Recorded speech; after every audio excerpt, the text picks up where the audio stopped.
Breaking news आता समोर येते। डोंबिवलीमध्ये एमआयडीसीत स्फोट झाल्याची घटना घडली आहे। या ठिकाणी अग्निशमन दलाला पाचारण करण्यात आलंय आणि त्यांच्याकडून या ठिकाणी ही परिस्थिती नियंत्रणात आणण्याचं काम सुरू आहे। आपण या दृश्यांच्या माध्यमातून पाहू शकतोय किती मोठ्या प्रमाणावर या धुराचे लोट या परिसरात पसरलेले आणि त्यामुळे सध्या परिसरात गर्दी सुद्धा बघ्यांची झालेली आहे। आपण पाहू शकतो डोंबिवली एमआयडीसीत हा भीषण स्फोट झालाय।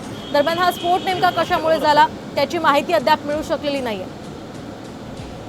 डोंबिवलीच्या एमआयडीसी मध्ये हा भीषण स्फोट झालेला आहे आणि या ठिकाणी या धुराचे लोट संपूर्ण परिसरामध्ये पसरले आहे।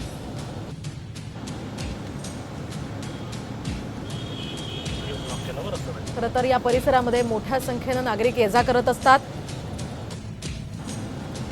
आणि त्यामुळे सध्या या परिसरात भीतीचं वातावरण पसरलेलं आहे। अचानक हा स्फोट नेमका कशामुळे झाला याची माहिती अद्याप मिळू शकलेली नाहीये। मात्र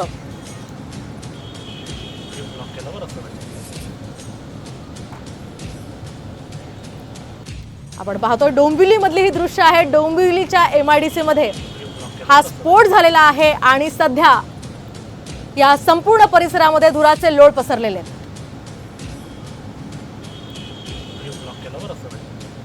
हा स्फोट नेमका कशामुळे झाला याची माहिती अद्याप मिळू शकलेली नाहीये। मात्र या ठिकाणी या परिसरामध्ये काहीशी गर्दी झालेली आहे।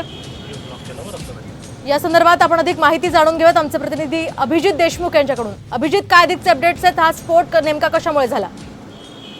काही वेळापूर्वी ही घटना घडली आहे। डोंबिवली फेज 2 मधील ही कंपनी आहे। सध्या फायर ब्रिगेडच्या गाड्या तिकडे पोहोचत आहेत। कंपनीमध्ये तो बॉयलर ब्लास्ट झाल्याची प्राथमिक माहिती आहे। अजूनपर्यंत फायर ब्रिगेडच्या गाड्या तिथे पोहोचतात, त्यामुळे पुढील माहिती अजूनपर्यंत काहीच हाती आलेली नाही। दरम्यान अभिजित, या ठिकाणी कोणती जीवितहानी झाली नाहीये का? काय या परिसरात मोठ्या प्रमाणात धुराचे लोट पसरले। अद्यापर्यंत कोणतीही जीवितहानी झाल्याची माहिती नाहीये। मात्र एक केमिकल कंपनी असल्याचे प्राथमिक अंदाज वर्तवला जातोय। त्याप्रमाणे आता फायर ब्रिगेड घटनास्थळी देखील दाखल झालेली आहे। अगदी नक्कीच धन्यवाद अभिजित दिलेल्या सविस्तर माहितीसाठी। तर आपण पाहतोय फायर ब्रिगेडकडून आता या संपूर्ण परिस्थितीला नियंत्रित करण्याचे प्रयत्न सुरू आहेत। मात्र या ठिकाणी अद्याप कोणतीही जीवितहानी झाली आहे की नाही या संदर्भातली कोणतीही माहिती मिळू शकलेली नाहीये।